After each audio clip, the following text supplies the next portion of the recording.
Mozambique is currently one of the 2 or 3 countries in the world which faces probably one of the most critical and traumatic situations in its history. Mozambique, together with Angola and probably Afghanistan in this moment, are the 3 countries that have the highest rate of mortality of children under 5 and children under 1 years of age.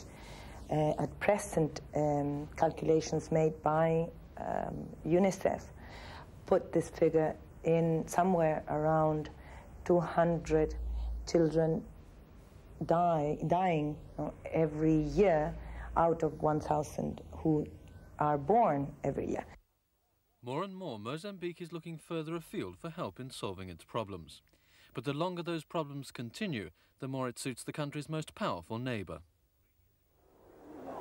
3 years ago, Mozambique's President Samora Machel signed a treaty with that neighbour, until then an arch-enemy. The Unkomati agreement with South Africa was supposed to end each country's support for the other's rebel groups. The reality of the accord was that it had little value. Mozambique is still fighting a war with rebel forces who get their support from Pretoria. Recently, the Mozambique national resistance has suffered a number of defeats at the hands of the government's troops, most notably in the lower Zambezi Valley. South Africa has never admitted to its continued support for the rebels, but destabilization of its neighbours certainly suits its purposes in the region. Occupied at home, Mozambique is less likely to interfere in South African affairs. The MNR does have successes. Government troops have learned that the rebels can strike even close to the capital. The main rail route through the so-called Beira corridor is subject to attack. Zimbabwe now gives its military support to help to protect the freight trains from the rebels.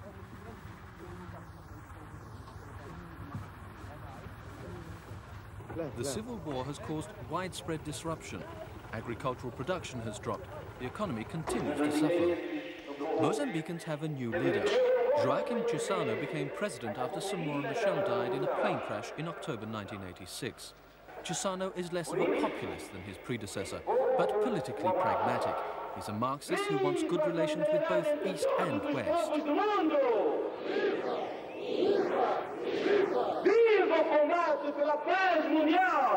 Not far from the capital of Maputo, there's a shanty town.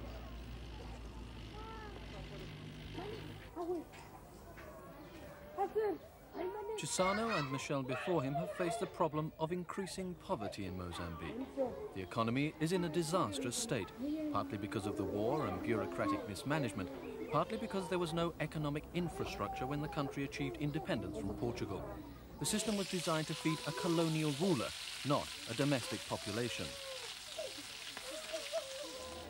There is fresh food to be had in Maputo, for those with the money. But these are certainly not scenes that are repeated throughout the whole country.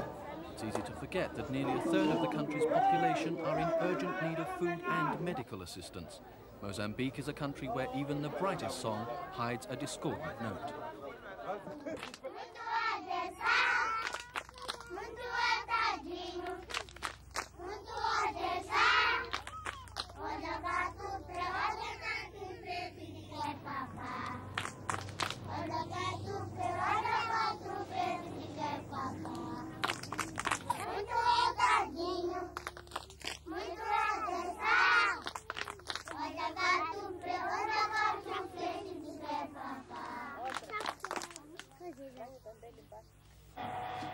The Maputo authorities have started to privatize state companies, and the West is being embraced as a source of assistance and expertise.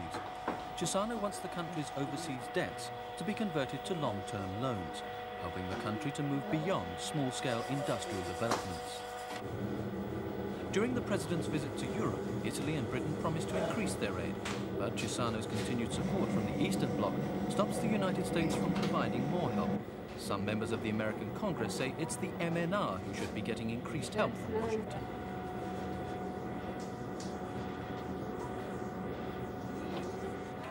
Mozambique will only survive with outside help.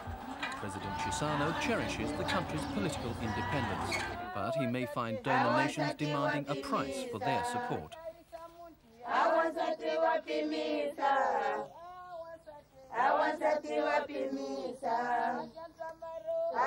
Awasati wapimisa. Awasati wapimisa.